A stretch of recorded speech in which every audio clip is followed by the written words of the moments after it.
Today we're going to be going over some questions for some teams that are somewhat in the playoff race, and so the first team that I want to talk about is the Orlando Magic, and the question for them is the duo of Franz and Paolo going to work? The Orlando Magic are in a unique position, boasting two high-caliber offensive talents in Paolo Banchero and Franz Wagner. Many teams would eagerly trade their young assets to acquire such promising players. However, the team's offensive struggles make me question how well Banchero and Wagner complement each other on the court. You see, both players excel when they have the ball in their hands, creating plays and driving the offense. This overlap can lead to challenges in spacing and ball distribution, as neither is particularly good at moving off the ball or spacing the floor. Wagner's perimeter shooting has been inconsistent, with projections indicating he may shoot under 30% from deep for the second consecutive year.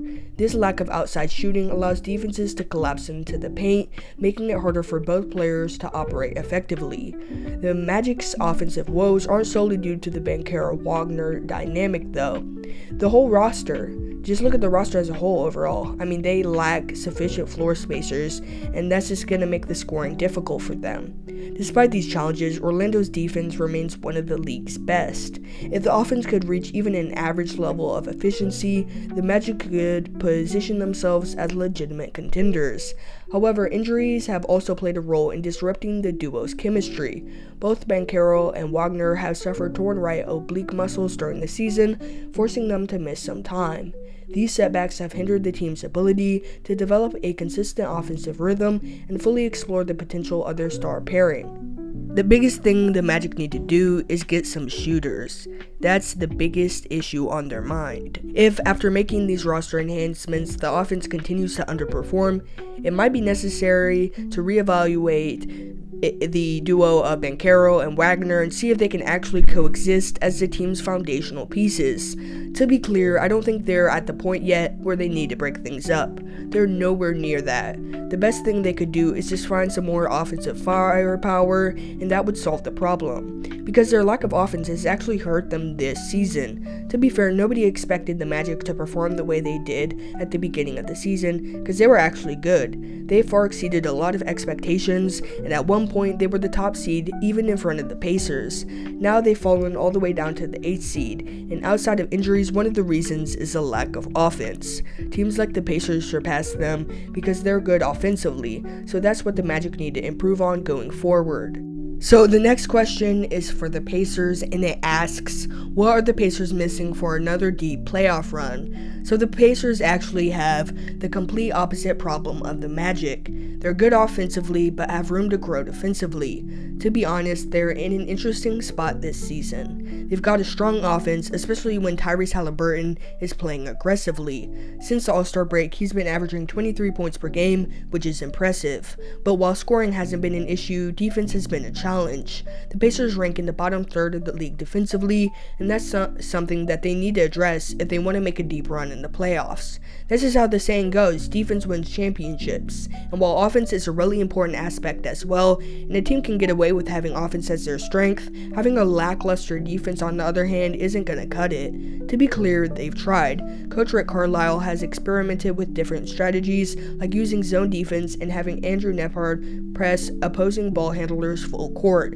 This tactic worked well in a game against the number 1 seeded Cavs in January, leading to a comeback win. However, consistency has been lacking. The team struggles with rebounding and tends to foul too much, which are areas that need improvement. And I'm sorry, but I can't stop thinking about that one Pacers game in December when they lost to the Hornets without LaMelo Ball. How do you lose to the Hornets without LaMelo Ball? They're already a lackluster team with LaMelo, and without him, they're even worse. Despite that, the Hornets went to Indy's home court and put on a dazzling display of efficiency. Charlotte shot 48.3% from 3 and 51.3% from the field, both of which were their second best marks of the season at the time. As a team, especially a team that is trying to compete for a championship, you don't want teams shooting season highs in efficiency against your defense. And I know this is just one game that sheds Indiana's defense in a bad light, but it definitely demonstrates that their defense is a big question for them come playoff time. Lastly, we're going to go over a question for the Houston Rockets, and it asks, how good will Amen Thompson be in 5 years? Amen Thompson, the Houston Rockets' 4th overall pick in the 2023 NBA Draft, has quickly made a name for himself with his athleticism and versatility. Standing at 6'7" with a 7-foot wingspan, Thompson doesn't just have the physical attributes, but other skills to complement his natural gifts. And since he's an intriguing player, it's reasonable to wonder where his career might be in 5 years. By 2030, Thompson will be 27 years old, typically the prime age for NBA players. If he keeps progressing, he could evolve into a player like Andre Iguodala during his time with the 76ers. Iguodala was known for his all-around contributions, averaging 15.6 rebounds and 5 assists per game in over 615 games with the Sixers. Thompson's ability to impact multiple facets of the game suggests he could reach, if not surpass, what Andre was doing. Even though I've been pretty positive about Amen, he does have some holes in his game. One of these weak points is his shooting. Currently, he excels in cutting, driving, and transition plays. However, his three-point shooting remains a work in progress. In his rookie season, Thompson shot a modest percentage from beyond the arc at 14% from 3, so he's got to work on that. Developing a reliable jump shot would not only help him, but open up the floor for his teammates. In my opinion, there's a lot of things he can do to affect the game without being able to shoot. He's no Ben Simmons. You see, the problem with Simmons was that he refused to drive to the basket as frequently as he should have, despite his clear physical advantage over other guards, because he was scared to get to the free throw line. This hesitancy limited his effectiveness and playmaking. Thompson, though, is fearless. He consistently attacks the rim and embraces contact. So in 5 years, I think that even if his jump shot isn't there,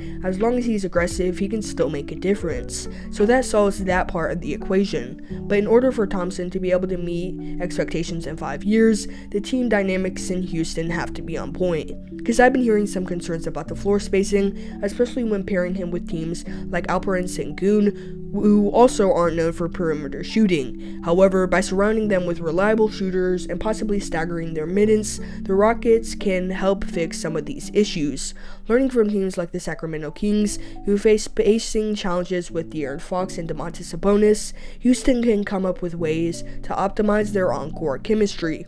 So overall, in 5 years, I think Amen Thompson has potential to be an all-star caliber player. I know the defense is always going to be there, but I'd be really interested to see if we can see an offensive leap from him sometime soon. I know it will take some time though. But what do you think? What are some more questions NBA teams need to answer? Tell me in the comment section below. Until next time, peace.